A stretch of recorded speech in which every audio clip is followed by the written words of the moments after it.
Content is king, इस बात पर यकीन करने वाले अभिनेता व निर्माता सोहम शाह ने सबसे पहले 2009 में फिल्म बार्बर से अभिनय जगत में कदम रखा था, लेकिन वह सबसे पहले चर्चा में 2012 में आए जब उन्होंने अपनी पहली फिल्म शिप ऑफ थीसियस का निर्माण करने के साथ साथ इसमें अभिनय भी किया था। इस फिल्म का निर्देशन आनंद गांधी ने किया था।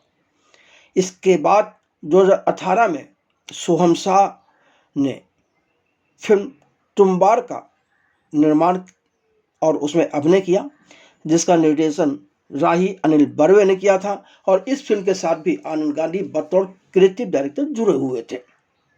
अब पूरे 6 साल बाद सोहम शाह एक और फिल्म क्रेजी लेकर आ रहे हैं, जिसका लेखन व निर्देशन गिरीश कोहली ने किया है। गिरीश कोहली इससे पहले मॉम और केसी जैसी फिल्मों का लेखन कर चुके हैं। यह तो रही उनके निर्माण व अभिनय दोनों पक्षों की बात, लेकिन सोहम शाह बीच बीच में कई फिल्मों व वेब सीरीज में अभिनय करते रहे हैं। मसलन उन्होंने तलवार, सिमरन,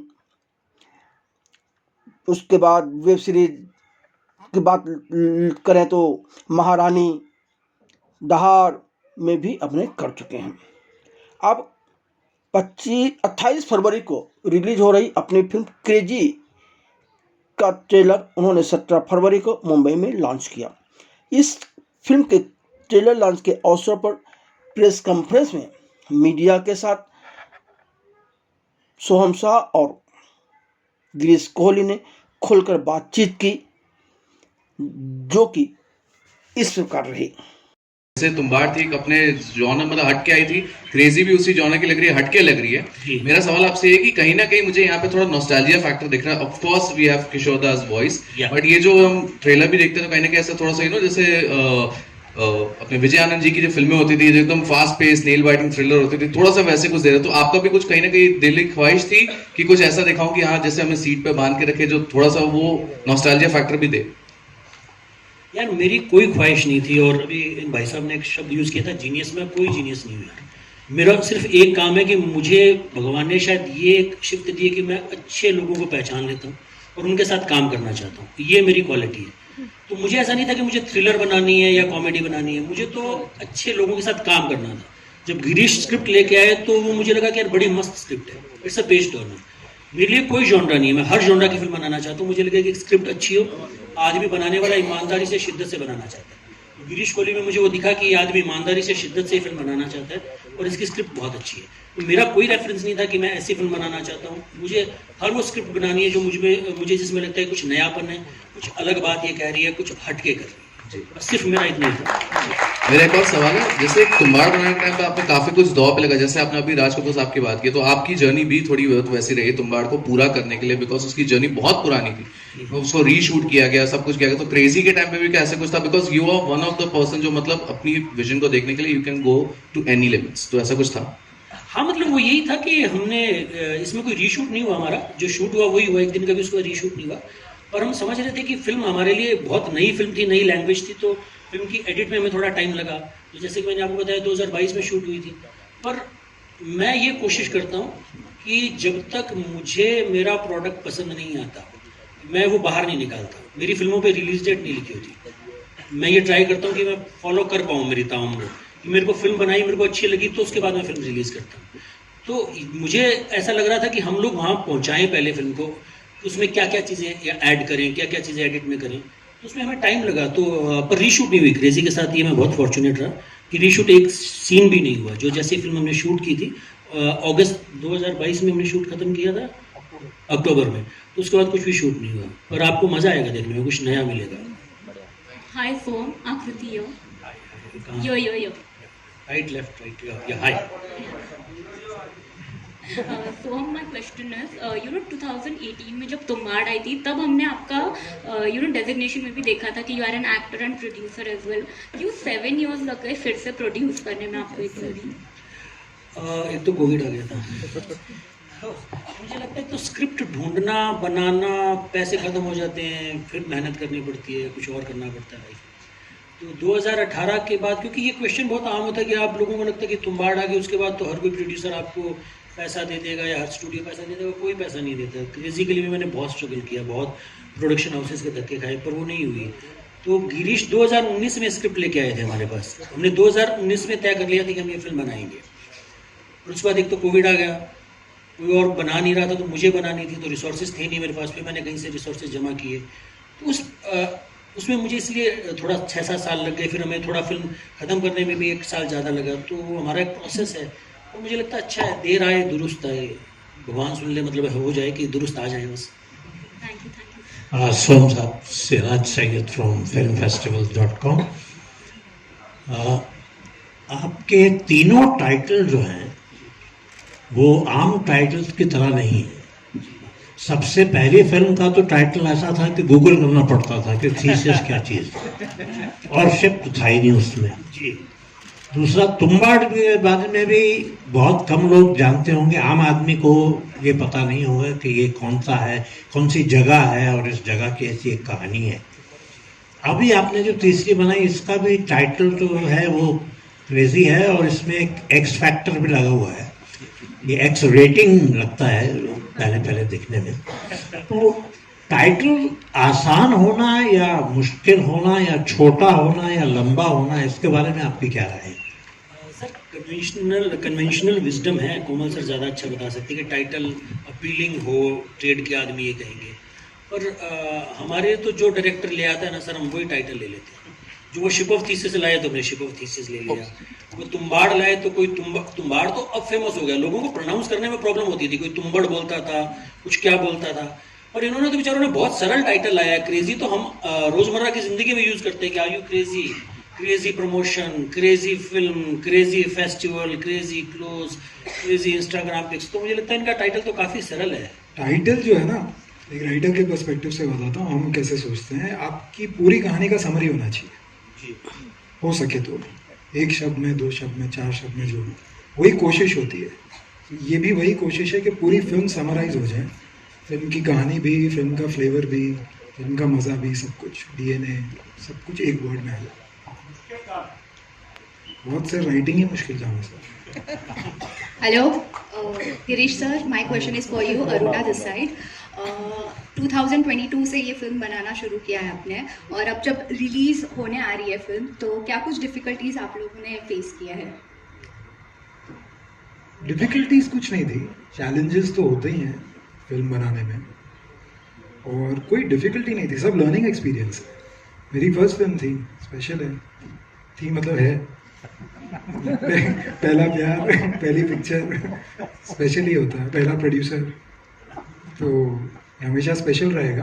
कोई डिफिकल्टी नहीं थी, मैं सच कह रहा हूँ। फर्स्ट डे हम लोग सेट पे उतरे थे, इन्होंने मुझे पूछा आपको कैसा लग रहा है, आपकी पहली पिक्चर का पहला दिन। मैंने कहा पता नहीं, ऐसा लग रहा है मैं 10 फिल्में बना चुका हूँ, आइए शॉट लेते हैं। इतना ही ईजी था। और फिल्म मेकिंग जो है ना, वो एक पॉइंट के बाद एक मेला बन जाता है, और उस मेले का अपना मज़ा है और अपने चैलेंजेस हैं, लेकिन डिफ़िकल्ट नहीं होता। वो तो आपके दिमाग में होता है, आपको उसको डिफ़िकल्ट समझना है। Hello. Hi, here. Hello, sir. Hello. Hello, I'm Amar from Mamanazi. Congratulations. The trailer looks very nice. So, sir, your name has been synonymous with making things which are perfect and sincere. Crazy looks like another part of it. I wanted to ask you, you were just talking about your struggles. How even at this time there, you got some difficulties in making these films. When you started, what was that one thing which troubled you the most? Because when newcomers come, they are bombarded with opinions also, and you have to just look for your own way. And what will be your advice to the newcomers who are trying to come into Bollywood and make films as well as act? Thank you. मुझे लगता है यार, newcomers के लिए advice यही है कि क्या होता है कि हम बहुत डेस्परेट हो जाते हैं, बहुत ये होते हैं कि यार फटाफट जर्नी आगे बढ़े। ये वैसा काम है नहीं, it takes its own time. तो मेरी एक एडवाइस है कि भेजेगी सुनेगा तो मरेगा कल। तो भेजेगी मत सुन, दिल से चलता रहे, कहीं ना कहीं पहुंच जाएगा दोस्त। Hello Girish, ask you a question. When you did a film, series like Maharani, जी which you did not produce, जी unlike Tumbad and Crazy, do you feel that you're better off when you're producing your own, and you would have probably given yourself a better role or whatever?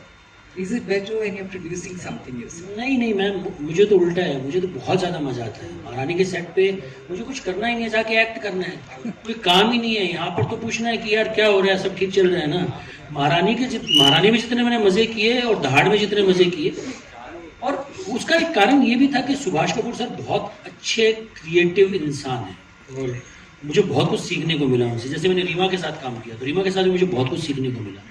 तो वो set तो वो सबसे ज़्यादा अच्छी experience है कि नूरे सभा में आप बैठे हो आराम से, भोपाल में शूट कर रहे हो, सुबह 10 बजे जाना है, शाम को 6 बजे आ जाना है, फिर म्यूजिक सुनना है, अगले दिन फिर शूट पे चले जाना है और कोई प्रेशर ही नहीं है। तो मुझे लगता है कि एक्टिंग की जॉब से मज़ेदार कुछ नहीं होता अगर आपको आपके हिसाब से क्रिएटिव इंसान मिल जाए, जो मुझे महारानी में मिला, जो मुझे दहाड़ में मिला। हेलो गिरीश, गिरीश इधर आपके सामने, आपके नीचे नीचे इधर। गिरीश, आपने स्क्रिप्ट लेकर अप्रोच किया सोहम को, क्या ये स्क्रिप्ट लिखने के समय से ही ये तय था कि सोहम ही प्रोड्यूस करेंगे और इस किरदार को सोहम ही निभाएंगे, या आप जाने के बाद जब वो तैयार हुए प्रोड्यूस करने के लिए तब उन्होंने अपने लिए इस किरदार को चुना? नहीं, लिखते वक्त तो कुछ तय नहीं था, लेकिन अब ये तय है कि इनसे अच्छा कोई नहीं हो सकता था।